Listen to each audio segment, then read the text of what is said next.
for binding partitions. Thank you. Good morning, everyone. Thanks for sticking around.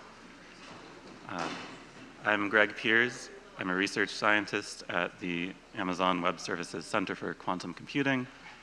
I'm here in front of you this morning because AWS is very pleased to be a sponsor of JuliaCon this year. And I'd like to take this opportunity to tell you a bit about the Center for Quantum Computing, the hardware we're developing, and some of the software that we're developing to develop the hardware.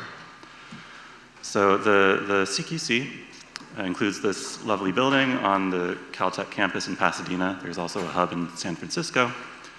And at the CQC, we do research on both hardware and algorithms, working towards fault-tolerant quantum computation in order to solve problems of scientific or commercial importance that are beyond the reach of classical computers. So I'll unpack that a bit. The idea of quantum computation is that we can use quantum physics in a certain way to efficiently solve certain problems that are intractable to ordinary computers, classical computers. One of the challenges with doing this is that quantum information is fragile, inherently fragile in a certain sense. So we go to great lengths to protect a quantum bit or qubit, which is otherwise very error-prone. For example, we put devices in dilution refrigerators, like the one whose guts are shown here, and operate them at a fraction of a degree above absolute zero. The particular devices that we make look like this. This chip is about centimeter scale, where our quantum bits are implemented in hardware using circuits using superconductors, so superconducting qubits. And I'll just highlight a couple things we like about this approach. These are integrated circuits, so we can take advantage of very scalable fabrication technologies from the semiconductor industry. We do the same sort of things to make one of these as any other computer chip. And we can also really engineer the quantum behavior of these circuits in detail, by which I mean that there's a very large design space in terms of what goes on this chip and what you can do with it. And there are just many interesting things you can do if you can think up how. Then fault-tolerant quantum computation is the idea that we can use error-correcting codes to combine many faulty physical qubits into a robust logical qubit. So in this illustration, this entire block here would be our logical qubit.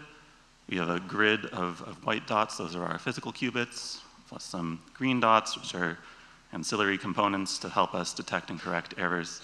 And we've also labeled two dimensions on this grid, dx and dz, because this particular scheme for error correction that's being illustrated uses redundancy in each of these two dimensions to protect against two different kinds of errors that a qubit can experience. So unlike a regular bit, which has one kind of error, it can flip, so 0 to 1 or 1 to 0, a qubit can also flip, or it can have what we call a phase error.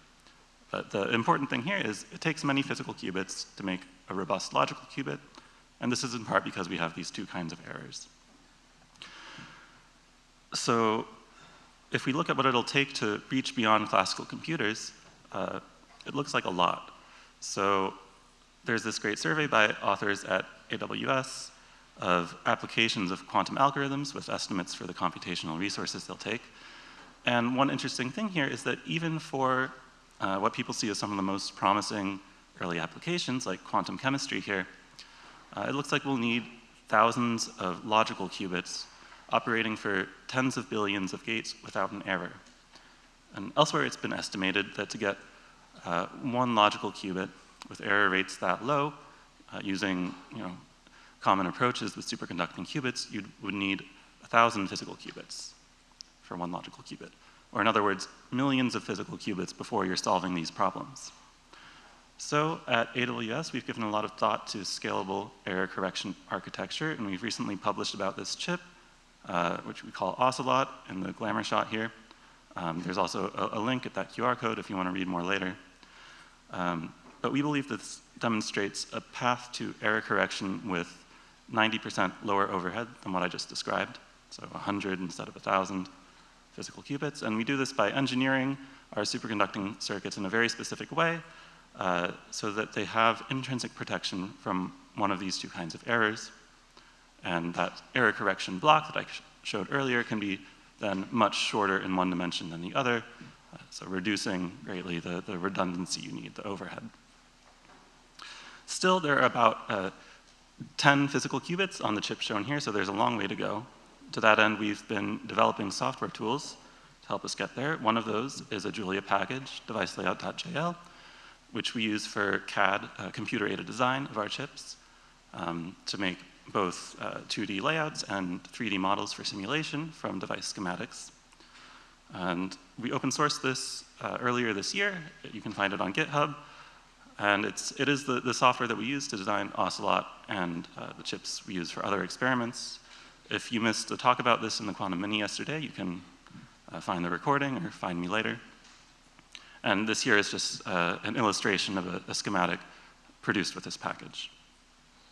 We also developed Palace for parallel large-scale computational electromagnetics. This is also open source on GitHub. It's not in Julia, but it is complemented by our package, where we can create 3D device models in device-layout.jl and simulate them with package. And I have to wrap up. Before I do, I want to say we also use Julia for simulation of quantum systems. We recognize there's a great quantum Julia community that we hope to see grow. And some of the team contribute to packages in that ecosystem. There are, of course, many interesting software problems we face, Julia or not, in high-performance computing, data science, optimization. And our team is still growing, both research scientists and software engineers. We're especially excited to talk to people with Julia experience. You can learn more about some of our open positions at that QR code. And with that, thank you for your time.